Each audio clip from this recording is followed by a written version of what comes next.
Do you get really angry when your family will not accommodate your OCD? We're going to talk all about it. Stay tuned. That's what's up next.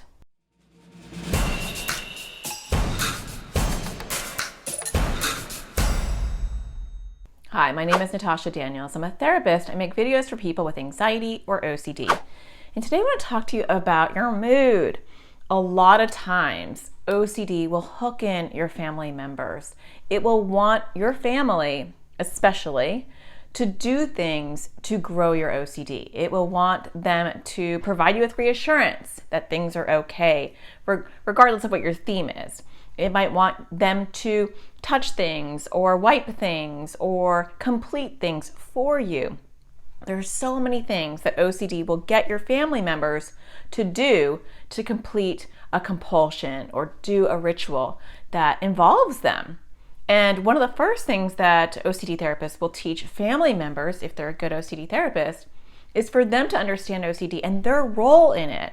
And so a lot of times the first step is telling your family how to not give into your OCD and to not get tangled up with your OCD compulsions, to pull away because they are actually harming you by growing your OCD, developing those neural pathways that are going to keep OCD bothering you for a very, very long time. So family that love you and support you and are getting this advice or reading this advice will know that the best way to crush OCD and make it really tiny in your life is for you to stop doing those compulsions. Those compulsions, the things that you're doing or avoiding to get that brief relief when you have that intrusive thought or that upsetting feeling, is actually feeding your OCD. It's growing it bigger. And the more you feed OCD, the bigger it grows, the longer it sticks around and it bothers you and creates a lot of ripples in your life. And so the way to upset OCD is to not feed it. When you don't feed OCD, you don't do your compulsions.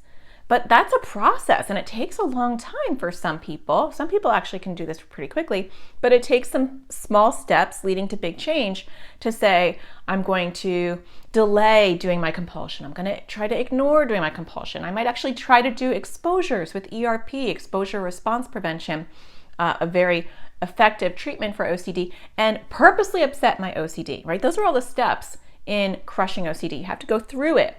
You can't just ignore your OCD or be victim to it and say, I'm going to do everything that you want and then you'll leave me alone. Spoiler alert, it won't. It'll grow. Family learns this. They learn this either with you as you're going through therapy, or they learn this when they're researching and they're understanding OCD. And they don't have, that impulse and that drive and that discomfort to do those compulsions. And so the very first step is, it's easier actually to get the family to stop accommodating you one small step at a time. And so they might be doing that because they love you, because really to hurt your OCD or to hurt you is whether they give in to your OCD compulsions or not. So that can make OCD pretty angry, like toddler tantrum level angry. Even if you're old, it can make you get to that level of wanting to just pull your hair out and scream and get really angry and direct all that anger at that family member who's not doing what OCD wants. And you might say, there are rules. You need to do this and everything will be fine. Why aren't you doing this? You must hate me or you're hurting me. No, they love you and they're helping you, but OCD will not want you to see it that way, especially in the moment. You might have some understanding of it later, you may not, but in the moment, OCD will just be like, they're hurting us. No, they're hurting you, OCD. They are helping the person who is not getting fed, not getting their OCD fed. And so when you're feeling that rage, and I know this is really hard, just remember that they are doing the most loving step. And I know that's hard to see in the moment, but if they were continuing feeding your OCD over and over, you will never get better. And so if you're really angry, pull away and reset. What do you do when you're angry? What helps you calm down? Maybe you make a video for yourself that says, look, my family loves me. And when they don't do what OCD wants, it's because they love me and they're crushing OCD. They're hurting OCD because they love me.